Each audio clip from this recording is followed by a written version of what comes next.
Hello Newtonians. Welcome to the Required Skills for Mechanical Design Engineers video series. In this series, we're zeroing in on 8 key skills every mechanical design engineer needs to excel.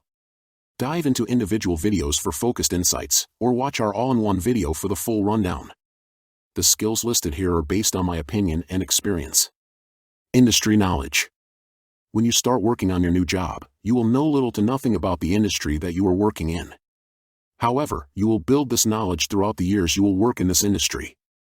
What types of standards are required from your products to be compliant with? What kind of testing your products must undergo? What is the profile of the customers in this industry? What is the status of the industry and its future? In what direction companies' competitors are headed, and what is your company's position regarding them?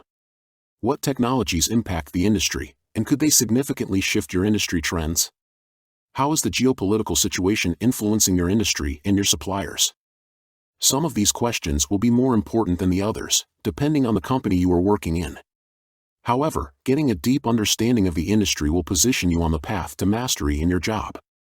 Knowing all these things for you as a mechanical design engineer will give you an idea of what your customer wants and may want in the future, giving you an early start on predicting and implementing new solutions before your competitors do.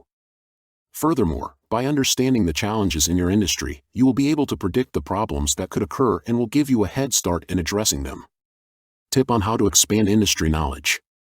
The first step in acquiring industry knowledge is to pick the brain of the people that already spent many years working in that industry.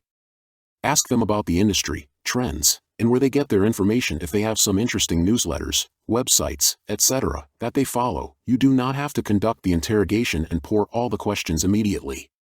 Talk with the people in your company and build rapport through genuine interest in what they have to say. In addition to straightforward questions regarding the industry, you can also try to get their opinions. This will give you insight into how they are processing information about specific events in your industry. For example, the question could be, in our last meeting, you talked about the X, Y, Z trend. What do you think could it influence A, B, C? Do you have any questions for us? Let us know in the comments below. Do you like our videos? Then, give us a thumb up, comment, and share it with your friends, colleagues, and on your social media channels. And if you want to become a part of the Newtonians, make sure to subscribe to our channel.